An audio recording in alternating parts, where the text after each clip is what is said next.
എടാ നീ എത്ര രൂപയ്ക്കാടി നെറ്റ് റീചാർജ് ചെയ്യുന്നത്? ഞാൻ 199 രൂപയ്ക്കാടി. എത്ര GB കിട്ടും? 1 GB.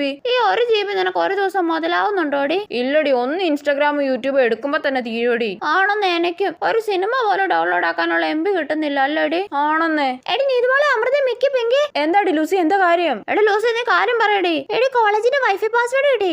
സത്യമാണോടി? എടി എന്നാ പറഞ്ഞു ആടി. എടി പ്രിൻസിപ്പളിന്റെ പേര് തന്നെ, സോമശേഖരൻ പിള്ള 123. ഓ, ഇനി ആ പേര് കഷ്ടപ്പെട്ട് അടിക്കണമല്ലോ. എടി പാസ്വേഡ് മാറ്റുന്നതിന് മുന്നേ വേഗം ഡൗൺലോഡ് ചെയ്യാനുള്ള ഒക്കെ ഡൗൺലോഡ് ചെയ്താ കേട്ടോ. പിന്നെ എടി അമൃത, നീ ഇപ്പൊ ഇറങ്ങി എല്ലാ മലയാള സിനിമയും ഡൗൺലോഡ് ചെയ്യടി. എടി നീ എന്നാ കുറച്ച് തമിഴ് സിനിമയൊക്കെ ഡൗൺലോഡ് ചെയ്യടി. എടി എനിക്ക് ബിഗ് ബോസിലെ എപ്പിസോഡൊക്കെ ഡൗൺലോഡ് ചെയ്യാനുണ്ടടി. എടി എനിക്ക് കുറെ കൊറിയൻ ഡ്രാമ ഡൗൺലോഡ് ആക്കാനുണ്ടടി. എടി എന്തേലും ഒക്കെ വേഗം ഡൗൺലോഡ് ചെയ്യടി, അങ്ങനെ ഇപ്പൊ പാസ്വേഡ് മാറ്റും. എടി പെങ്കി നീ കൊറിയൻ ഡ്രാമ ഡൗൺലോഡ് ആക്കടി. ഇല്ല, ഞാൻ സ്റ്റഡി മെറ്റീരിയൽസ് ഡൗൺലോഡ് ചെയ്യുക. ഓ, ഇങ്ങനെ ഒരു പഠിപ്പിഭ്രാന്തി. എടി കട്ട സ്പീഡാടി, റോക്കറ്റ് പോലെ ഡൗൺലോഡ് ആവുന്നേ. ഷോ, ഞാൻ എന്തൊക്കെ ഡൗൺലോഡ് ചെയ്യണോ എന്തോ കൺഫ്യൂഷൻ ആയല്ലോ. ഇത് ഒരുമാതിരി CID മൂസയിലെ ബിന്ദു പണിക്കറിന്റെ അവസ്ഥയാണല്ലോ ദൈവമേ.